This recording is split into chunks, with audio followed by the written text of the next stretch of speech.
মাইটি অস্ট্রেলিয়ার বিপক্ষে বাংলাদেশের সবশেষ ওয়ানডে জয়টি এসেছিল সেই 2005 সালে আশরাফুলের সেঞ্চুরিতে এবং গিলেস্পির বলে আফতাব আহমেদের ছক্কা মেরে।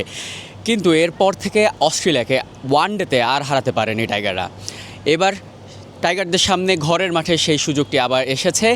3 ম্যাচ ওয়ানডে সিরিজের প্রথম ম্যাচে টসে জিতে বাংলাদেশকে ব্যাটিংয়ে পাঠিয়েছে অস্ট্রেলিয়া। আমি যদি একটু একাদশটা দেখি তাহলে আমরা দেখব যে আমরা যেই ব্যাপারটি নিয়ে গতকাল আমি আর তানিন কথা বলছিলাম যে মিরাজ আর মোসাদ্দেক একসঙ্গে একই একাদশে খেলতে পারবেন কিনা, সেটি হয়েছে। মিরাজ এবং মোসাদ্দেক আজ দুজনই একাদশে রয়েছেন। আমি একটু স্টার্টিং 11টা বাংলাদেশের বলি। সাইফ হাসান, তানজিদ হাসান, নাজমুল হোসেন শান্ত, লিটন দাস, তৌহিদ হৃদয়, মোসাদ্দেক, তানভীর ইসলাম, মেহেদী হাসান মিরাজ, তাসকিন আহমেদ, মুস্তাফিজুর রহমান এবং নাহিদ রানা। 3 পেসার এবং 3 স্পিনার নিয়ে, আমি যদি মোসাদ্দেকেও স্পিনার ধরি, 3 স্পিনার নিয়ে বাংলাদেশ আজকে অস্ট্রেলিয়ার বিপক্ষে নেমেছে।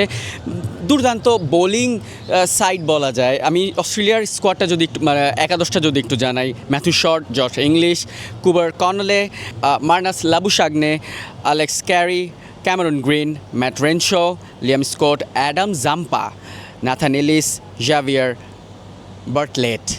অস্ট্রেলিয়ার একাদশটাও বেশ স্ট্রং, কিন্তু মিরপুরের মাঠে এখন পর্যন্ত আমরা যেই ব্যাপারটি নিয়ে গতকাল কথা বলছিলাম যে ব্রাউনি পিচ, এখনও সেটাই লাগছে। তবে ম্যাচের মধ্যে এই পিচের ব্যবহার আচরণ চেঞ্জ হবে এবং শেষমেশ বাংলাদেশ কতটুকু এই পিচের অ্যাডভান্টেজ নেয় সেটাই এখন দেখার অপেক্ষা। সকাল থেকে প্রচণ্ড গরম থাকলেও মাঠে আস্তে আস্তে দর্শকরা আসা শুরু করেছেন। খুব সম্ভবত দুপুরের পর, মানে যখন এই রোদটা একটু পড়ে যাবে বিকেলের দিকে, মাঠে বেশ দর্শকের সমাগম হবে। কারণ ক্রিকেট এবং বাংলাদেশ বনাম অস্ট্রেলিয়া কেউই বা মিস করতে চাইবে। মিড ইনিংস এবং পোস্ট ম্যাচে আবারও আপনাদের সামনে আমি হাজির হব। মোস্তাফিজুর রহমান প্রান্ত, টাইমস অফ বাংলাদেশ।